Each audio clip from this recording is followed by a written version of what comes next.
John chapter 15। यूहन्ना रचित सुसमाचार 15 अध्याय को ध्यान करें। इस अध्याय में लिखा हुआ वचनों की संख्या 27।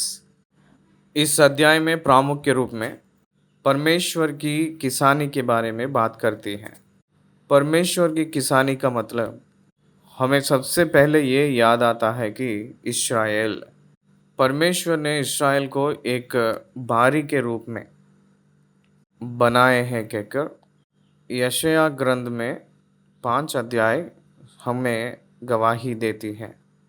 परंतु उस दाग की बारी निकम्मा दाग दी थी।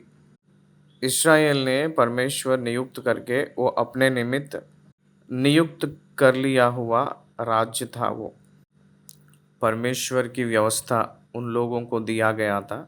अपना मंदिर को वहाँ रखे थे। वो उन लोगों से एक वाचा नियुक्त किए थे, वादा दिए थे, लेकिन वो लोग निकम्मा दाग आया है। इसका मतलब उन लोगों ने मूर्ति के पूजा करने वाले बन गए थे, व्यभिचार करने वाले जैसे बन गए थे, वो खूनी करने वालों के जैसे, हत्या करने वाले जैसे बन गए थे, झूठों के रूप में बदल गए थे। इसलिए परमेश्वर उन लोगों को उद्देश्य में रखकर उनको दर्शाते हुए, उन लोगों को बोलते हुए ये कहते कि वो लोग हट जाएंगे उन लोगों के विश्वास के ज़रिए। जो विश्वास रखते हैं वो लोग अपना लेते हैं, वही मसीह का कलीसिया। उसी के उद्देश्य में यीशु मसीह ने इस अध्याय को बोले थे। इस अध्याय में यीशु मसीह के ऊपर विश्वास जो करते हैं उन लोग, उनके साथ मेल रखे हुए लोग, उन लोग किस रीति से फलवंत होंगे, उनको जो है आशीष वो क्या है, उन लोगों को इज़राइल लोग ने कैसे नफ़रत करते हैं, ये सब इस अध्याय में लिखा है। तो यहाँ अगर हम डिवीज़न देखें तो पहला वचन बता रही है कि यीशु मसीह एक किसान है कहकर। यीशु मसीह दाखलता है, परमेश्वर किसान है।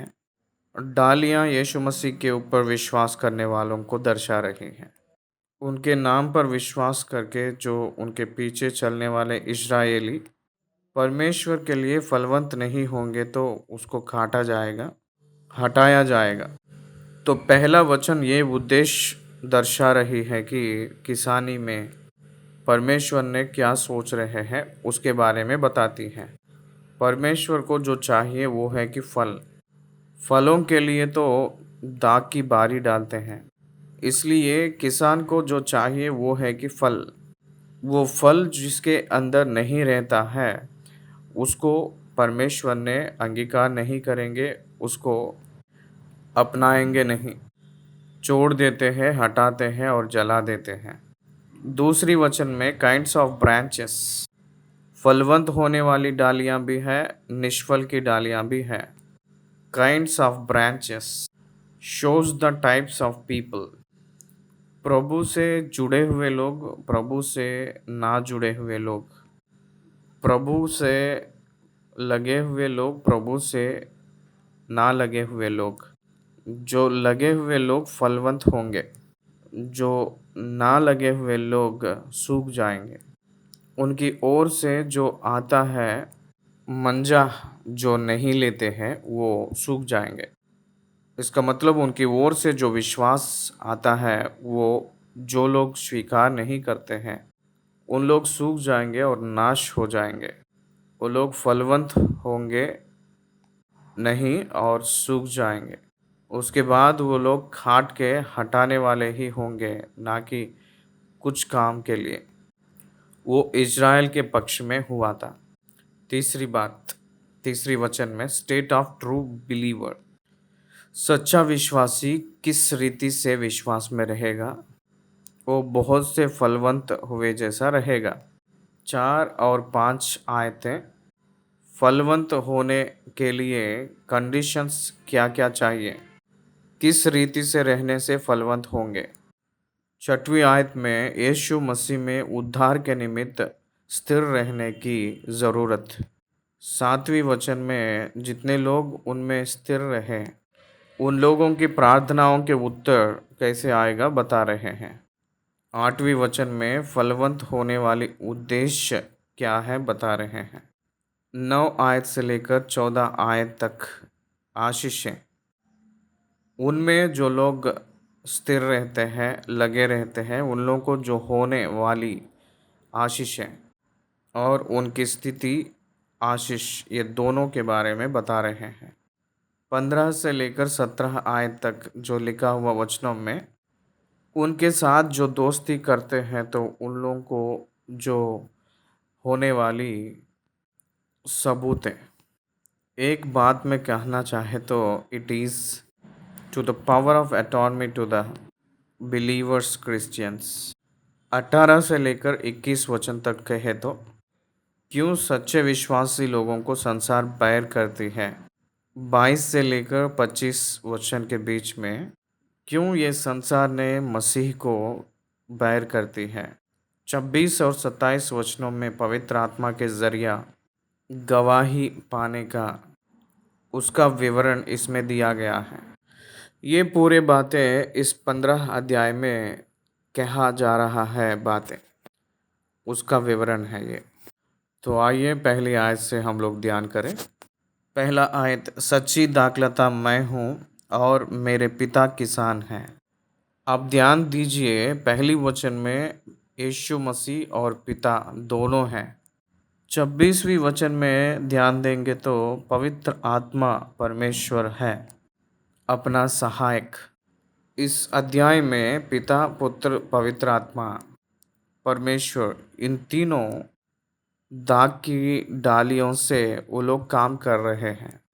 पिता ने किसानी कर रहे हैं, पुत्र ने उस दाग की डालियों से संबंध किए हुए हैं।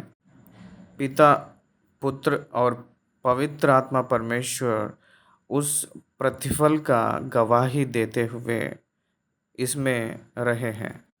इसलिए उद्धार की कार्य में पिता, पुत्र, पवित्र आत्मा और विश्वासियों के विजय पूर्वक आशीष की फलवंत जीवन में ये तीन लोग की स्थान हमें दिखाई देती है।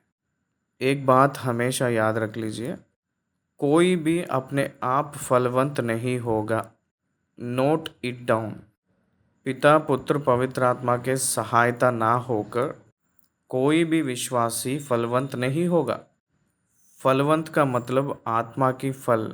गलतियों के पुस्तक 5 अध्याय की 22 वचन में जो कहा गया हुआ, आत्मा के फल, आत्मा के फल फलवंत नहीं हुए तो वो विश्वासी परमेश्वर से रहा है कहकर जो बात हमें नहीं समझ आता है।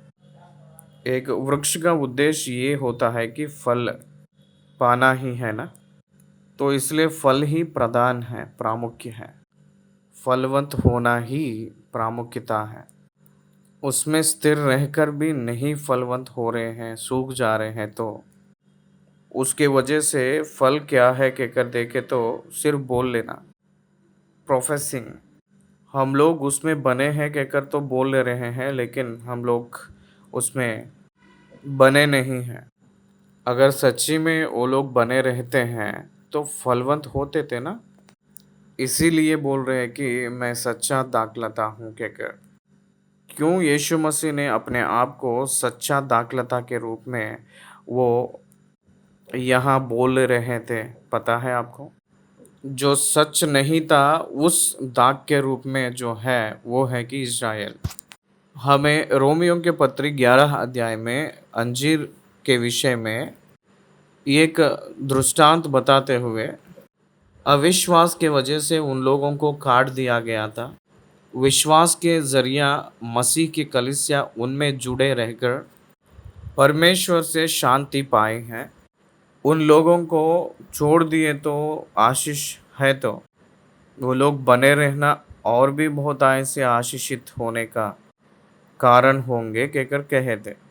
तो इसलिए यहाँ तोड़ा जाना और फिर से बने रहना, फलवंत होना और निष्फल होना, ये सब यीशु मसीह के साथ जो संबंध के बारे में है कहकर हम लोग पहचानना है। प्रभु सच्चा दाखलता है, वो अच्छा दाखलता है। परमेश्वर ने जो नियुक्त कर लिए थे अच्छा दाख फल जो देने वाली कुछ है तो वो सच्चा यीशु मसीह ही है। परमेश्वर ने जो नियुक्त कर लिया था जो फलवंत होने की सामर्थ्य जो दाखला था वो है कि यीशु मसीह ना होकर फलवंत होना संभव की बात नहीं। इसका मतलब उद्धार पाना, उद्धार पाए के बाद एक विश्वासी जो करता है वो काम करने के लिए लायक मसीह ना रहे तो संभव की बात नहीं।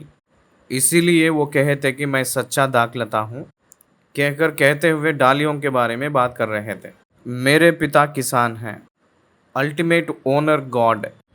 अल्टीमेट ओनर कौन है कहकर पूछे तो वो परमेश्वर ही है। किसान हस्बैंड मैन कहते हैं। इसलिए परमेश्वर मनुष्यों को ऑपरेट करते हैं। उसके लिए एक महान एग्जाम्पल है। यीशु मसीह को प्रभु ने इस दुनिया में भेजे हैं वो सच्ची दाखलता के रूप में। इसका मतलब पिता के मंजा को इस दुनिया में दिए जैसे परमेश्वर के संबंधित गुण को इस दुनिया में फलवंत हुए जैसे उनको भेजकर यानी यीशु मसीह को भेजकर पिता ने उनके द्वारा डालियां फलवंत हुए जैसे मनुष्य फलवंत हुए जैसे पिता जो किसानी करता है उनकी योजना थी यही बात उनकी ओनरशिप को याद दिलाती है और उनके किसानी का तरीका को याद दिलाती है। दूसरी वचन मेरे अंदर जो डाली मुझ में है और नहीं फलती उसे वह काट डालता है और जो फलती है उसे वह छांटता है ताकि और फले। देखिए यहाँ पिता जो परमेश्वर उनका काम ये है कि नंबर वन प्रोटेक्टिंग। देखिए वो ब्रांचेस को प्रोटेक्ट कर रहे हैं। इसका मतलब डालियों को प्रोटेक्ट कर रहे हैं। प्रोटेक्टिंग द ब्रांचेस जो फलवंत हो रहे हैं उसको प्रोटेक्ट कर रहे हैं। जो फलवंत होते हैं उसको प्रोटेक्ट करने के वजह से जो फलवंत नहीं हो रहे उसको हटाने के वजह से जो फल रहा है वो और भी फलेंगे। दूसरा वो प्यूरिफाई होंगे। जब उन लोगों के व्यर्थ ख़त्म हो जाता है, निकल जाता है, जो काम कर रहे हैं वो पूरे डालियाँ अच्छे से काम करेंगे, बहुत अच्छे से काम करेंगे। इसीलिए it protects and it purifies. It challenges the crunches of the branches. इसलिए एक एक ब्रांच, एक एक डाली, every branch will be checked and tested. Every branch will be checked and tested. That's more important. हर एक डाली को किसान ने देख रहे हैं क्या ये डाली फलवंत हो रही है या नहीं, क्या उसके पत्ते मुरझा जा रहा है, सूख जा रहा है, कमज़ोर हो रहा है, क्या है इसकी प्रॉब्लम, इसको रखना है या हटाना है, दूसरे लोगों को ये आपत्ति के रूप में है। ये सब किसान ने देख रहे हैं। पिता परमेश्वर अपने पक्ष में अपने जीवन को परीक्षा दे रहे हैं, देख रहे हैं कहकर हम समझना है। वो हमें ध्यान दे रहे हैं कहकर हम समझना है। बाद में वो क्या कह रहे थे, मेरे मुझ में है और नहीं फलती उसे वह काट डालता है। इट इज़ गॉड हु जजेस। गॉड इज़ द बेस्ट जज एंड द वॉर्नर अथॉरिटी। उनको हक है निकाल डालने के लिए, उनको राइट है। इसलिए कौन उद्धार पाना है कौन उद्धार नहीं पाना है कहकर जो कहते हैं वो ही डिसाइड करेंगे। ये निर्णय उनकी जो ब्रांचशिप के वजह से निर्णय लेंगे। उनकी जजमेंट में कहीं भी गलती नहीं रहेगा। उसके बाद 3 आयत, तुम तो उस वचन के कारण जो मैंने तुमसे कहा है शुद्ध हो।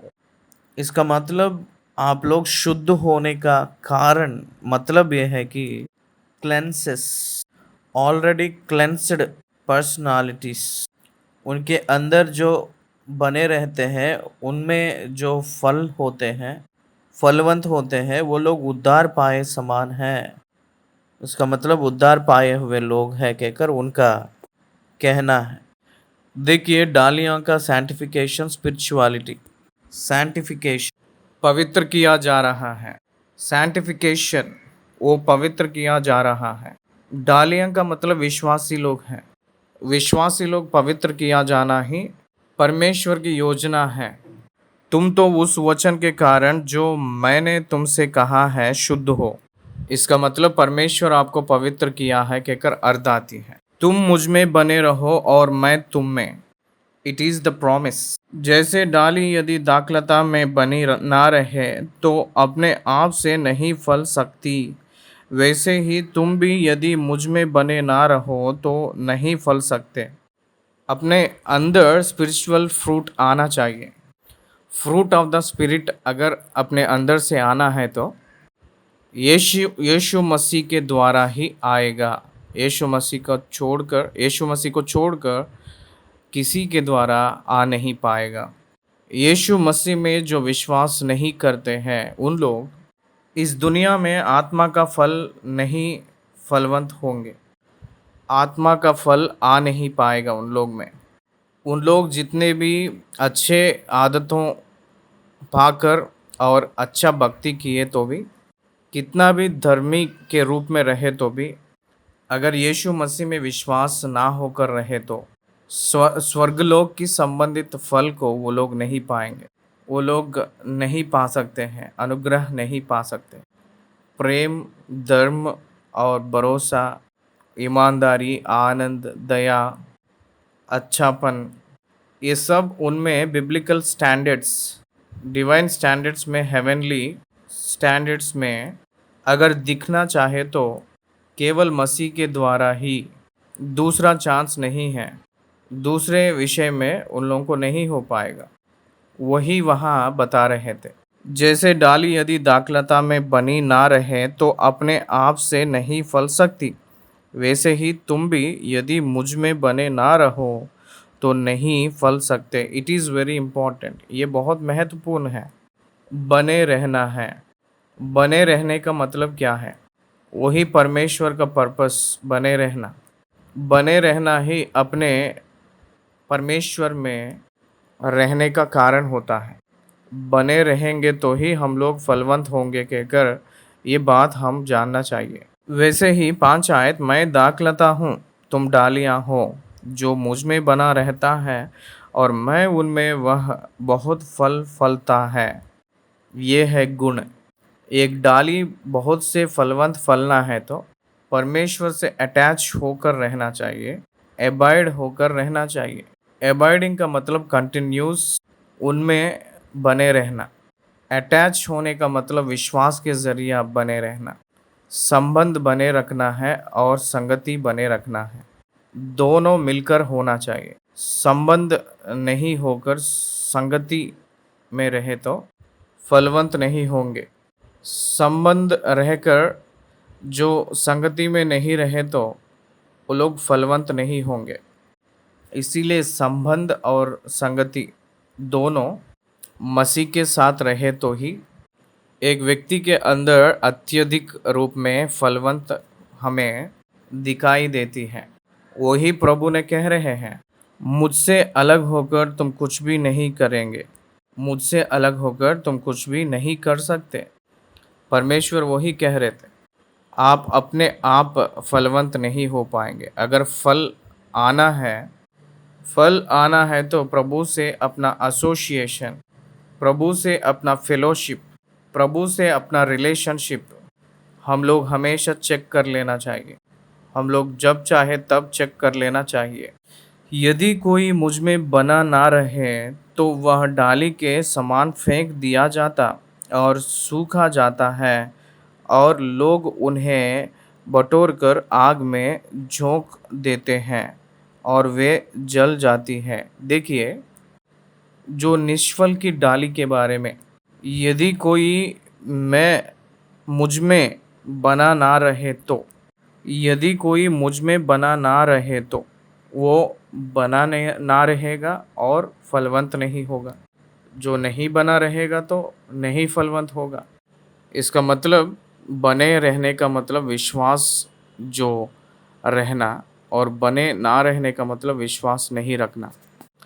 विश्वास ना होकर मसीह का जीवन, वो संभव की बात है ही नहीं। वो बिल्कुल नहीं है।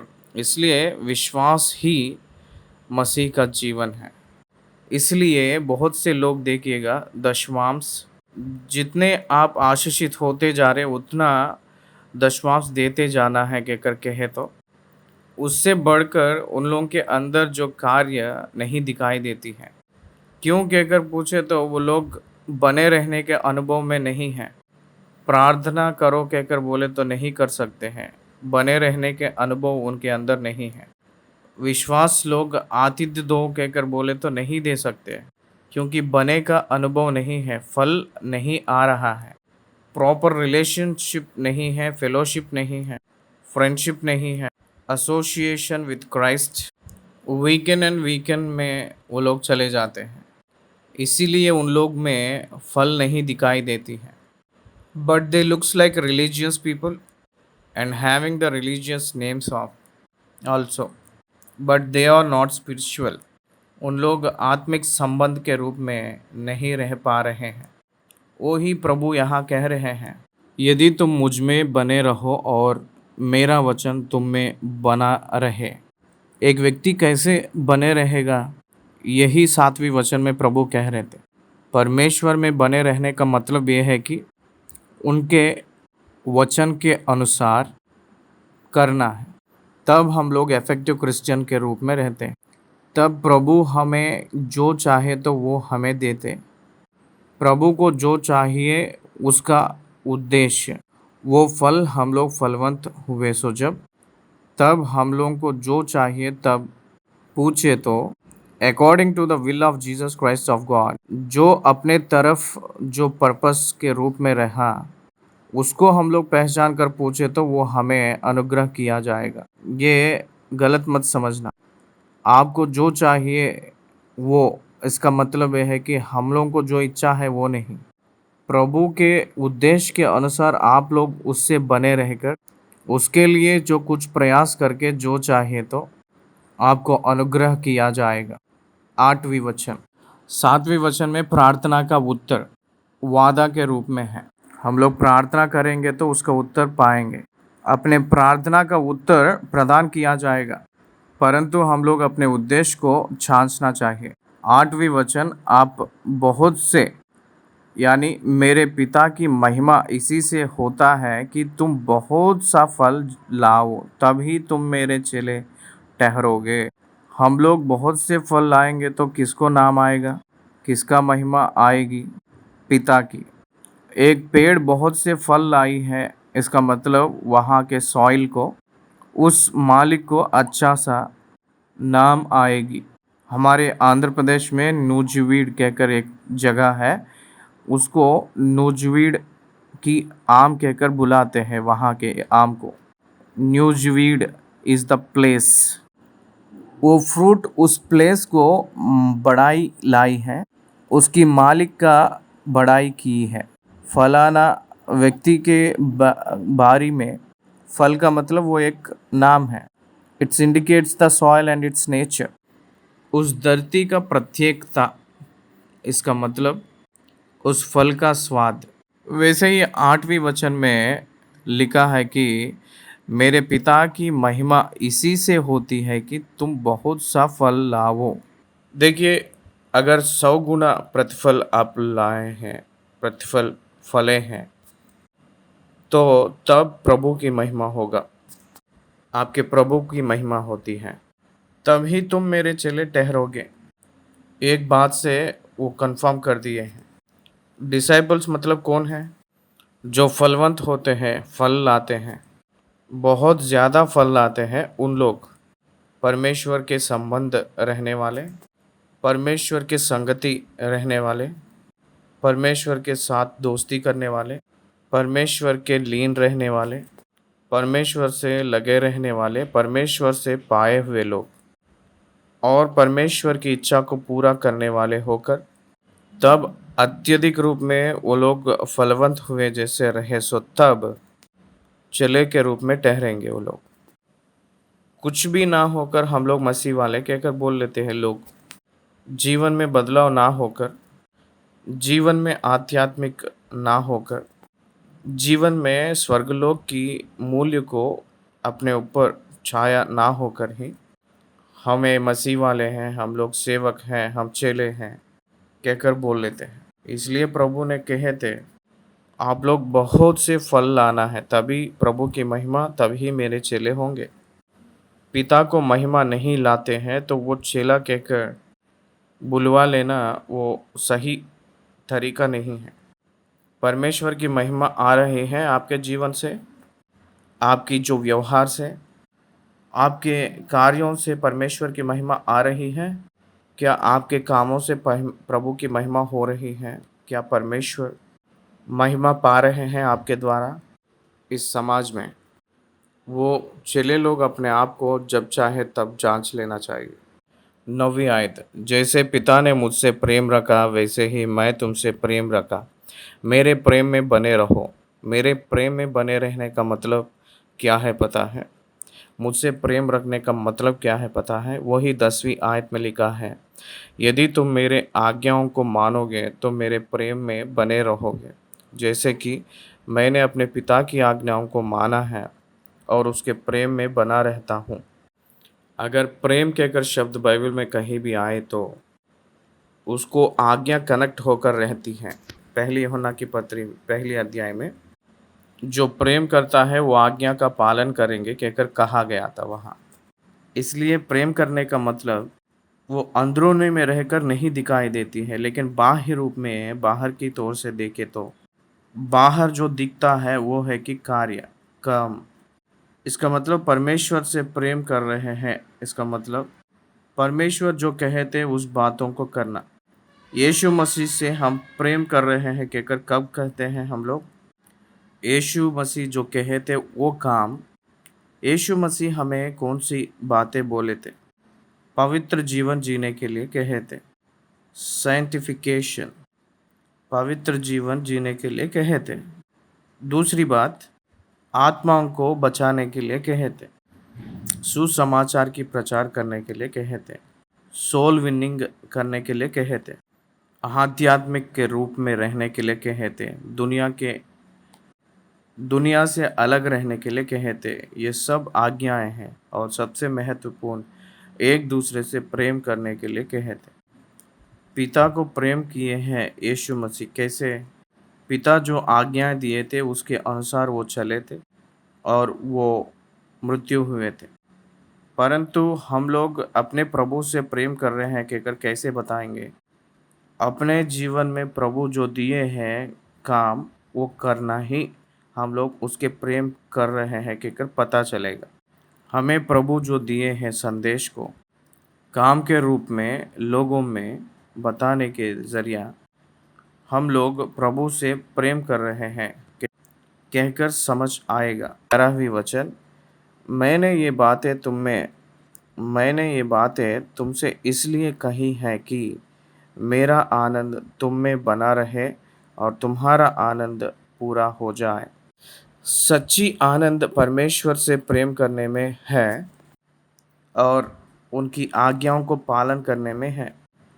परिपूर्ण आनंद अपने अंदर रहना है तो, अपने अंदर आना चाहिए तो परिपूर्ण रूप में उनकी आज्ञा के अधीन होना है। परिपूर्ण रूप में उनको प्रेम करना है। उनको प्रेम करते समय अपने अंदर आनंद अति अधिक रूप में वो होगा। वही परमेश्वर का उद्देश्य है अपने ओर से।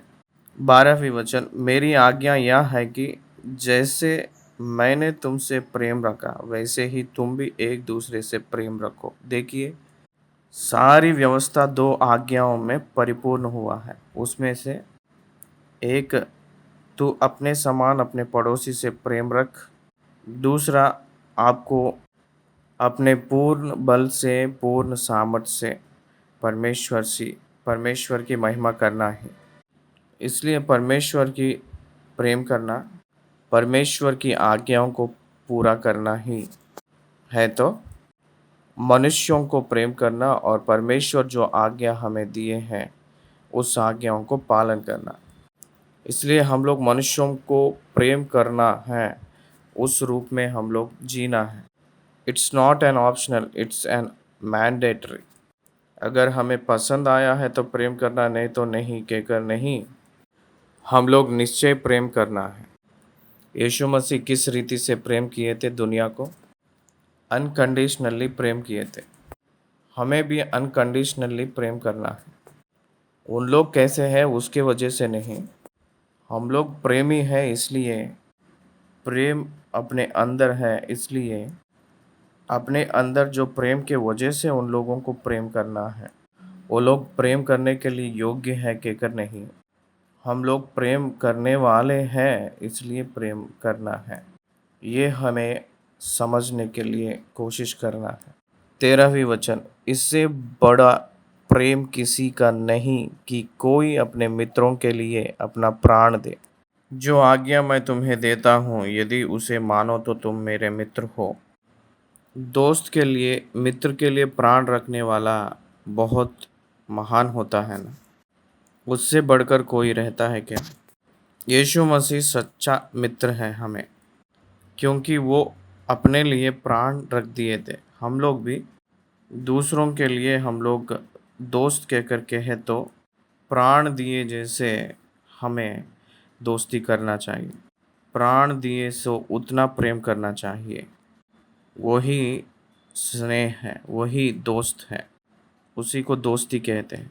इसलिए मैंने आपको आज्ञा दे रहा हूँ, वो ये है कि प्रेम करना वही सच्चा दोस्ती है। तभी आप लोग मेरे दोस्त होंगे, मेरे मित्र होंगे, तभी आप लोग मेरे मित्र बनेंगे। आप लोग अगर मनुष्यों को ऐसे प्रेम करेंगे तो मेरे भी मित्र होंगे। आप लोग दूसरों को प्रेम किए तो मेरे मित्र बनोगे, क्योंकि मैं भी प्रेम करता हूँ। मैंने प्रेम कर रहा हूँ, आप लोग भी प्रेम कर रहे हैं, इसलिए हम दोनों मित्र हैं, परमेश्वर के मित्र हैं हम लोग। अब्राहम ने लूत को प्रेम किया था, एक पापी को प्रेम किया था, जो नाश हो रहा था उसको प्रेम किया था, उसके लिए युद्ध किया था। इसलिए ये प्रभु का गुण है, प्रभु की एटीट्यूड है। इसलिए अब्राहम ने यीशु मसीह को दोस्त बना है, मित्र बना है।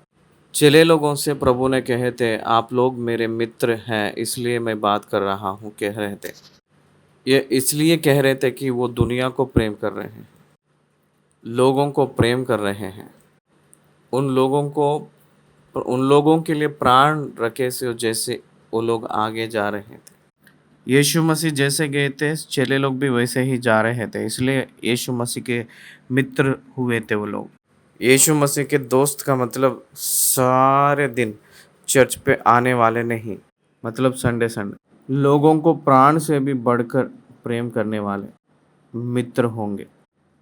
उसी प्रकार के लोगों से प्रभु ने मित्रता ही करते हैं।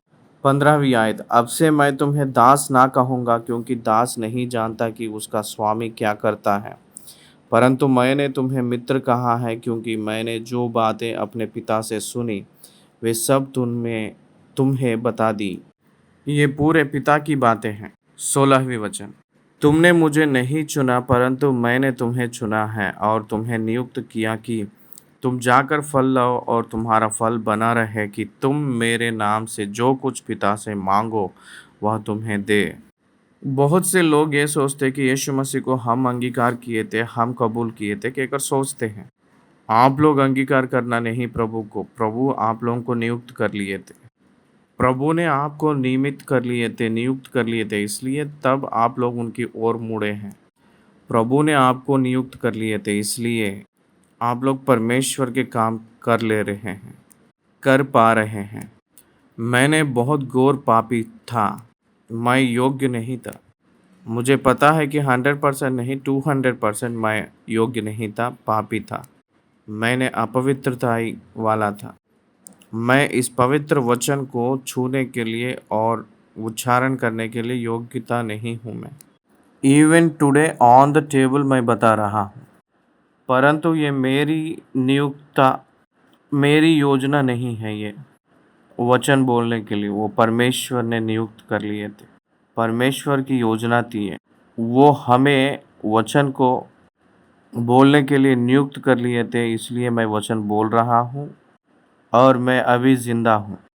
नहीं तो उनके क्रोध मेरे ऊपर आती तो मैं इस समय तक ज़िंदा नहीं होता, मैंने मर जाता था। उज्जा उनकी संदूक को छूने से वो मर गया था ना। इसलिए परमेश्वर की जो योजना में जो लोग रहते हैं, उन्हीं लोग परमेश्वर के काम में आगे बढ़ सकते हैं। उन लोगों के ज़रिया ही उनके काम को वो कर लेते हैं, करवा लेते हैं। वो परमेश्वर नियुक्त किए हुए योजना है। वो हम लोग फलवंत होने के लिए वो नियुक्त कर लिए थे। हम लोग जो चाहिए वो हम लोग को मिले, जैसे वो नियुक्त कर लिए हुए वो प्रोविज़न हमें मिल रहा है। इसलिए फिलिपियों के पत्री 4:19 क्या कह रही है? मेरा परमेश्वर भी अपने उस धन के अनुसार जो महिमा सहित मसीह यीशु में है तुम्हारे हर एक गति को पूरी करेगा। We cannot get acquaintance with God without Christ. यीशु मसीह ना होकर हम लोग परमेश्वर के संबंध में नहीं जा पाएंगे। हम लोग संगति कर नहीं पाएंगे, उनके करीब नहीं जा पाएंगे। यीशु मसीह में है, इसलिए परमेश्वर से हम लोग शांति पाए हैं। परमेश्वर के करीब हम लोग मुँह हो पाए थे। परमेश्वर से हम लोग निवास कर पा रहे हैं, संगति कर पा रहे हैं। ये कभी भी भूलिए ना। इन बातों की आज्ञा में मैं तुम्हें इसलिए देता हूँ कि तुम एक दूसरे से प्रेम रखो। देखिएगा, तुम एक दूसरे से प्रेम रखो। इन बातों की आज्ञा मैं तुम्हें इसलिए देता हूँ कि तुम एक दूसरे से प्रेम रखो। आज्ञा देता हूँ। ये पूरा सत्य की बातें क्यों कह रहे हैं? क्योंकि कलीसिया से प्रेम करना, क्षेम और वृद्धि कर लेना चाहिए। बैरियर्स इन द चर्चेस सब मिटना है। डिनोमिनेशन बैरियर्स मिटना है। डॉक्ट्रिनल बैरियर्स सब कुछ कटना है। फेथ बेस्ड क्रिश्चियनिटी एस्टैब्लिश होना है। हम सब लोग एक ही शरीर है कहकर जो सोच अपने अंदर स्थिर होना चाहिए। 18वीं आयत, यदि संसार तुमसे बैर रखता है तो तुम जानते हो कि उसने तुमसे पहले मुझसे बैर रखा। यदि तुम संसार के होते तो संसार अपनों से प्रेम रखता, परंतु इस कारण कि तुम संसार के नहीं वरन मैंने तुम्हें संसार में से चुन लिया है, इसलिए संसार तुमसे बैर रखता है। That's the reason. दुनिया हम लोगों को नफरत करने का कारण क्या है पता है? बैर क्यों करती है पता है? यीशु मसीह हम लोगों को नियुक्त कर लिए हैं, केवल यही कारण थी। हम लोग बिलीवर्स के रूप में बदलना ही। इसलिए यीशु मसीह ने ससुर, सासू माँ और बहू, सास बहू के बीच में आग डालने आया हूँ कहकर कहे थे। इसका मतलब क्या है? अगर सासू माँ विश्वासी बन जाएगी तो बहू उसको बैर करती है। अगर बहू विश्वासी बन जाए तो सासू माँ उनको बैर रखती है, क्योंकि वो लोग परमेश्वर को बैर कर रहे हैं, यीशु मसीह को बैर कर रहे हैं। इसलिए हम लोगों को वो लोग बैर रखेंगे। यीशु मसीह को बैर रखेंगे तो हम लोगों को भी बैर करेंगे। जो कोई भी यीशु मसीह से प्रेम करता है तो यीशु मसीह को हम लोग अंगीकार करने से वो हमें बैर नहीं रखता। मैंने एक वीडियो देखा था आज। उस वीडियो में ये है कि कोई एक व्यक्ति सुसमाचार प्रचार कर रहे थे, तो दूसरा व्यक्ति उस सुसमाचार प्रचार करने वाला व्यक्ति को आके ज़ोर से पूछ रहा है कि कौन दिया है तुझे ये अधिकार, कहकर पूछ रहा था। क्यों आए थे आप लोग सड़क पे सुसमाचार प्रचार करने के लिए? आप सभी लोगों के लिए मैं दूसरी सर्टिफिकेट दे दूँगा, एमआर दे दूँगा। डीएम जो पूछता है 24 परमिट्स कहकर, वो बहुत से ज़ोर से बात कर रहा था। ऐसे कहते कहते वो ये बोला था, हम लोगों को और एक दो परमेश्वर याद होंगे कहकर बोल रहा था। इफ़ इट इज़ ट्रू, उस व्यक्ति उतना धीरज से उस बात को लेता तो उतना वो बवाल नहीं मचाता था। आपको कौन सा अधिकार है कहकर वो नहीं पूछता था। अगर सच्ची में वो दोनों जो भगवानों को ऐड करने वाला ही व्यक्ति हो तो इन लोगों को क्यों क्वेश्चन पूछेगा? नहीं पूछता था। इसलिए दुनिया यीशु मसीह को बैर किए के बाद में ही आपको और मुझे बैर रखेगी। याद रख लीजिए इस बात को। यीशु मसीह को जो व्यक्ति प्रेम करता है तो यीशु मसीह को जो विश्वास करता है उस व्यक्ति को भी प्रेम करते हैं। यीशु मसीह को जो लोग नफ़रत करते हैं वो व्यक्ति यीशु मसीह के ऊपर विश्वास करने वाला व्यक्ति को भी नफ़रत करेगा। इसलिए यीशु मसीह कहते हैं, हे कलीसिया, आप एक दूसरे से प्रेम रखो। इसलिए एक दूसरे से प्रेम रखो कहकर कहे थे। एक दूसरे से प्रेम करो, क्षेम और वृद्धि को पा लीजिए। दुनिया क्षेम और वृद्धि नहीं करती है। दुनिया जो दिखा रहेगी, दुनिया विसर्जन करती है।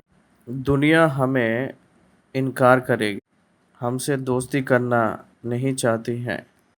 अगर हम लोग दुनिया के साथ दोस्ती करने के लिए अगर हम चाहे तो भी दुनिया हमसे स्नेह करने के लिए वो नहीं चाहती, क्योंकि उसकी पैरामीटर्स अलग हैं। हमें दैविक अनुशासन में रहते हैं। दुनिया दुनिया की आशा से भरा रहता है। वो अपने अंदर ना रहने के वजह से उन लोगों को विस्मय रूप में दिखाई देता है दुनिया वालों को। इसलिए हम लोग पागल के जैसा उन लोगों को दिखाई देते हैं। हम लोग दुनिया उनके वालों को ही दोस्ती करती है। दुनिया एक विश्वासी को दोस्ती कर रही है, इसका मतलब उस विश्वासी के अंदर कुछ ना कुछ कमी है कहकर अर्थ आती है। वो दुनिया के संबंध व्यक्ति है कहकर अर्थ है। एक विश्वासी से दुनिया नहीं मिल पा रही है, अलग से देख रही है, इसका अर्थ ये है कि वो परमेश्वर के संबंध व्यक्ति के रूप में है कहकर अर्थ है। मैंने दुनिया से आप लोगों को नियुक्त कर लिया हूँ, उसी के कारण से दुनिया आपको नफ़रत करेगी, बैर रखेगी। क्यों मसीह वालों को दुनिया बैर रखती है पता है? हम ही लोग स्वर्गलोक जाएंगे, बाकी सब लोग नरक में जाएंगे कहकर कहते हैं ये लोग। इसलिए इन लोग चाहे तो इन लोग का मतलब हम लोग को बहुत नफ़रत है। क्या हम लोग नहीं जाते क्या स्वर्गलोक में? क्या हम लोग नहीं जाते हैं स्वर्गलोक पे? क्या हम लोग परमेश्वर की एकता में नहीं रहेंगे? क्या हम लोग परमेश्वर के पास नहीं जाएंगे? क्या केवल आप अकेले जाएंगे? केवल यीशु मसीह ही लेकर जाएंगे, बाकी लोग नहीं ले जाएंगे? Yes, that is the major cause, main objection of the world. They denied Christ and his salvation. वो जो दे रहे हैं उद्धार को वो लोग दिखा रहेंगे। दुनिया इसलिए बैर रखती है। 20वीं वचन, जो बात मैंने तुमसे कही थी, दास अपने स्वामी से बड़ा नहीं होता है, उसको याद रखो। यदि उन्होंने मुझे सताया तो तुम्हें भी सताएंगे। यदि उन्होंने मेरे बात मानी तो तुम्हारी भी मानेंगे। मेरे बात को जो मानेगा वो आपका बात भी मानेगा। जो मुझे सताया है आपको भी सताएगा। इसको याद रखो। जो मालिक को ही जो नफ़रत किया है तो उसके सेवक को नफ़रत नहीं करेगा क्या? याद रख लीजिएगा, जो मालिक को ही नफ़रत करेंगे तो क्या वो दास को नफ़रत नहीं करेंगे? कभी भी ये मत सोचिएगा कि सेवक बहुत महान है, क्योंकि जो मालिक को ही सब लोग नफ़रत करेंगे तो उसकी दास को भी नफ़रत करेंगे। तो ये याद रख लीजिए, और आप लोगों को दुनिया आदर नहीं करेंगे। आपके साथ दुनिया दोस्ती नहीं करेगी। आपको दुनिया एक्सेप्ट नहीं करेगी। इसीलिए हम लोग उनके साथ बने रहना है। 21 आयत, परंतु यह सब कुछ वे मेरे नाम के कारण तुम्हारे साथ करेंगे, क्योंकि वे मेरे भेजने वालों को नहीं जानते। ये पूरा कारण यही है कि उन लोगों को परमेश्वर का मतलब कौन है नहीं पता। परमेश्वर की योजना क्या है उन लोगों को नहीं पता। परमेश्वर यीशु मसीह को क्यों नियुक्त किए हैं नहीं पता। यीशु मसीह में ही उद्धार की योजना किस रीति से बनाए हैं दुनिया को नहीं पता है, इसलिए उन लोग यीशु मसीह को धिक्कारते हैं। यहूदियों को खुद समझ नहीं आया था। परमेश्वर के करीब में हम लोग हैं कहकर जो सोचे थे यहूदी, वही लोगों को परमेश्वर की गुण को, परमेश्वर की व्यवहार को, परमेश्वर की विधियों को वो नहीं समझ पाए थे। उन लोगों को नहीं समझ आया था, यहूदियों को। जब तक वो नहीं समझ आता है तब तक वो लोग परमेश्वर से दूर ही रहेंगे, यीशु को दूर ही रहते हैं। यीशु मसीह से दूर रहने वाले परमेश्वर से दूर रहे हुए ही लोग होते हैं। 22 वचन, यदि मैं ना आता और ना उनसे बातें ना करता तो वे पापी ना ठहरते, परंतु अब उन्हें उनके पाप के लिए कोई बहाना नहीं, नो एग्जम्पशन। उन लोगों को मैं ही खुद आके प्रचार किया था, बातें किया था। मैं खुद उनके सामने मैं प्रकट कर लिया था अपने आप को। मैंने उनको दिखा था, उनके बीच में मेरे कामों को किया था। परमेश्वर को छोड़कर और कोई नहीं कर सकता है वो काम मैं उन लोगों के सामने प्रकट किया था। परमेश्वर के कामों को मैं दिखाया था, परमेश्वर की बातों को मैं सुनाया था, परमेश्वर की सुसमाचार को मैंने उन लोगों के सामने बोला था। अब वो लोग, हम लोग पापी नहीं हैं कहकर नहीं कह सकते हैं, बहाना नहीं बोल सकते हैं, क्योंकि मैं ही खुद उन लोगों की सेवा किया था। वे हैं प्रभु कह रहे थे, इस्राएलियों ने निकम्मे दाख को फल रहे हैं। इस्राएली लोग शारीरिक रीत से बढ़ रहे हैं। इस्राएली लोग अविश्वास में भरे हैं। इस्राएली लोग अपवित्रताई से भरे हैं। इस्राएली लोग काम में और मोह में बने रहे हैं। इस्राएलियों ने दूर पे हैं, लेकिन हम लोग परमेश्वर के संबंधी हैं कहकर मुंह से बोल रहे हैं, कबूल कर रहे हैं। उनके हृदय तो दूर हैं, वो मुझे खिलाफ हैं। केवल होठों से तो बोल रहे हैं और मान रहे हैं, लेकिन उनके हृदय मेरे करीब नहीं हैं।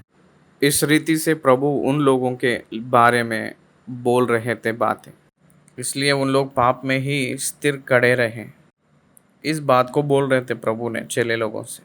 23, जो मुझसे बैर रखता है वह मेरे पिता से भी बैर रखता है। देखिए, विश्वासी को बैर करना, यीशु मसीह को बैर करना, यीशु मसीह को जो भेजे हैं परमेश्वर को बैर करेंगे। परमेश्वर को बैर करना, यीशु मसीह को बैर करना और विश्वासी को बैर करना, कारण क्या है कहकर पूछे तो पाप से प्रेम करना। अपने आप को प्रेम करने वाला परमेश्वर से प्रेम नहीं करेंगे। उन लोग परमेश्वर से निश्चय वो लोग बैर करेंगे। वो लोग परमेश्वर से अलग रहेंगे, परमेश्वर को नकारेंगे। यदि मैं उनमें वे काम ना करता जो और किसी ने नहीं किए तो वे पापी नहीं ठहरते, परंतु अब तो उन्होंने मुझे और मेरे पिता दोनों को देखा और दोनों से बैर किया। देखिए यहाँ, मुझे और मेरे पिता को देखकर बैर किए थे। पिता यीशु मसीह में है। यीशु मसीह ने मनुष्यों को प्रत्यक्ष हुए थे। उनका शरीर में पिता परमेश्वर निवास कर रहे हैं। वो निवास करते हुए वो सारे काम किए थे। यीशु मसीह प्रभु के भौतिक देह है।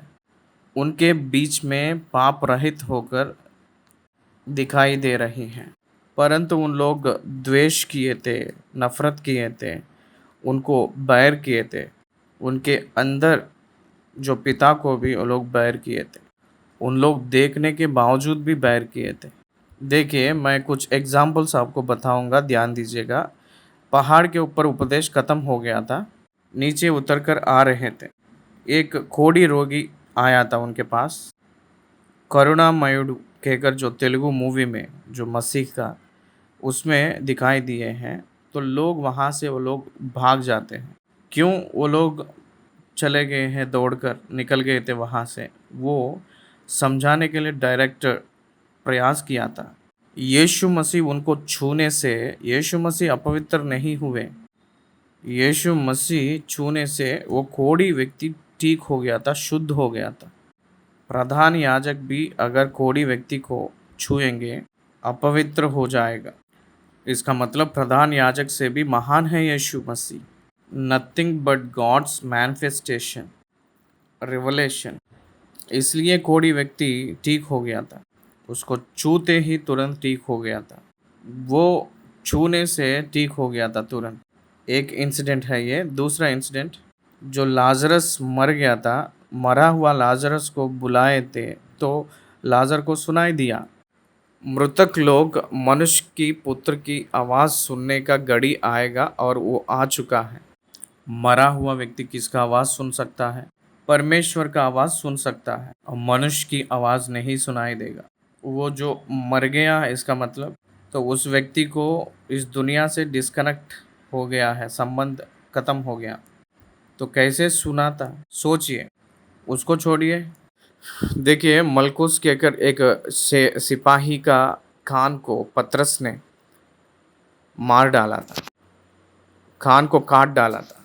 यीशु मसीह उन सारे सेना के सामने उस कान को जो उखड़ गया था उसको पकड़कर, जो पकड़ने के लिए आए थे उन्हीं लोगों के सामने उनको छू लिए थे, उसको अटैच कर दिए थे, उसको ठीक कर दिए थे।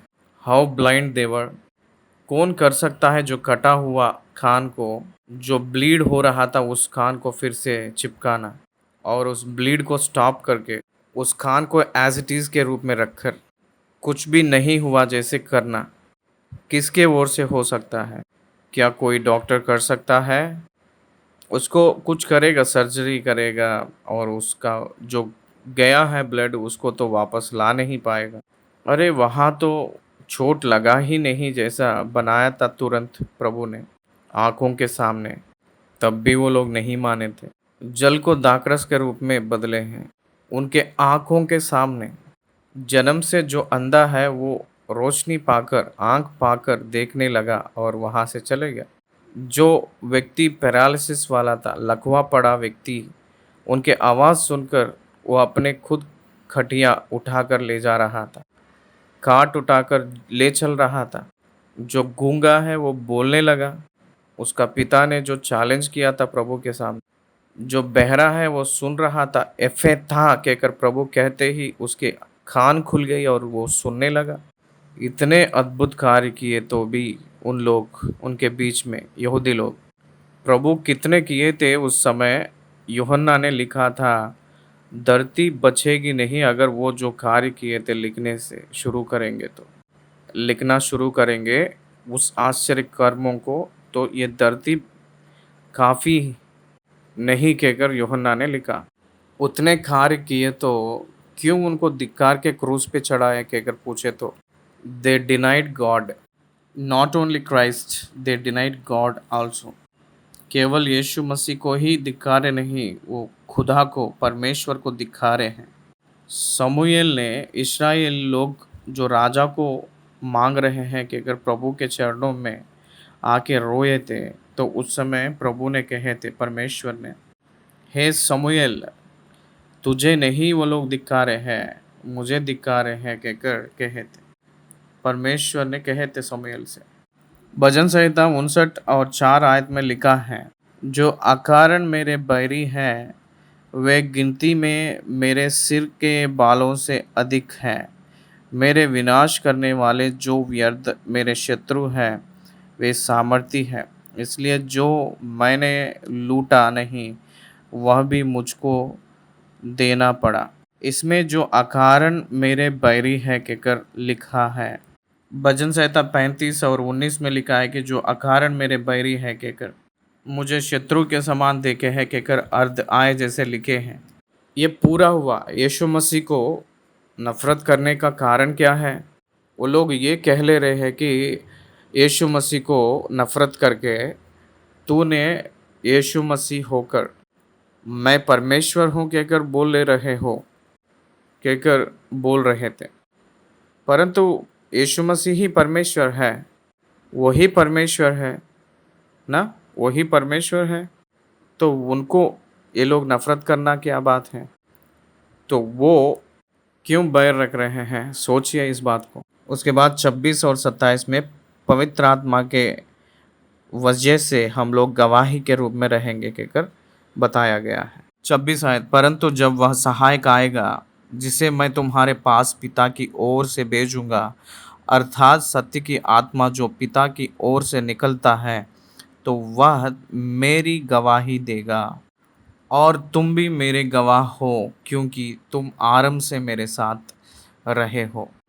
Unitedly Holi spirit and the disciple give the testimony. हमें गवाही दिए जैसे पवित्र आत्मा के जरिया हम लोग चलेंगे आगे, नियुक्त किए जाएंगे। यस, अपनी गवाही सत्य है क्योंकि पवित्र आत्मा अपने अंदर रहकर वो गवाही दे रहा है। इसलिए पवित्र आत्मा परमेश्वर अपना सहायक वो अपने लिए भेजा जा रहा है कहकर वो प्रेरितों के पुस्तक में दूसरी अध्याय की अनुभव से पहले ही बता चुके थे। यीशु मसीह वो अपने जीवन में जो होने जा रहा है उसके बारे में बताए थे। कलीसिया को जो होने जा रहा है उस विषयों के बारे में बताए थे। उनकी दूसरी आगमन के बारे में बताए थे। दुनिया में जो जो योजना है वो सब विवरण देकर ही गए थे पहला आगमन में। इसलिए उनमें हम लोग खड़े रहना है, बने रहना है, उनमें स्थिर होकर हम लोग फलवंत फलना है, उससे हम लोग लगे रहना है, उनमें से फलना है, बहुत सा फलवंत होना है। इसीलिए नियुक्त किए गए हैं हम लोग। वही परमेश्वर की महिमा होने की कारण होती है। परमेश्वर की आज्ञाओं को पालन करके उनके संतान के समान जीवन जीना है। बहुत से फल होने के लिए, फलने के लिए परमेश्वर हम लोग को नियुक्त कर लिए हैं। जितना फलेंगे उतना हम लोग चले चले कहकर जो नाम परमेश्वर इस दुनिया में हम लोगों को अनुग्रह देंगे। इसलिए 15वीं अध्याय यहाँ हम समाप्त कर रहे हैं। एक बात याद रख लीजिए, पिता किसान है, he is the owner. Jesus Christ is the दाखलता, वो हमें सोर्स हैं। उनके ज़रिया ही हम लोग पिता के पास पहुँचेंगे, परमेश्वर में हम लोग पहुँचेंगे। यीशु मसीह को छोड़कर कोई मार्ग परमेश्वर के पास जाने के लिए मार्ग है ही नहीं। 15वीं अध्याय का वचन खत्म हुआ है, ज्ञान खत्म हुआ है। धन्यवाद।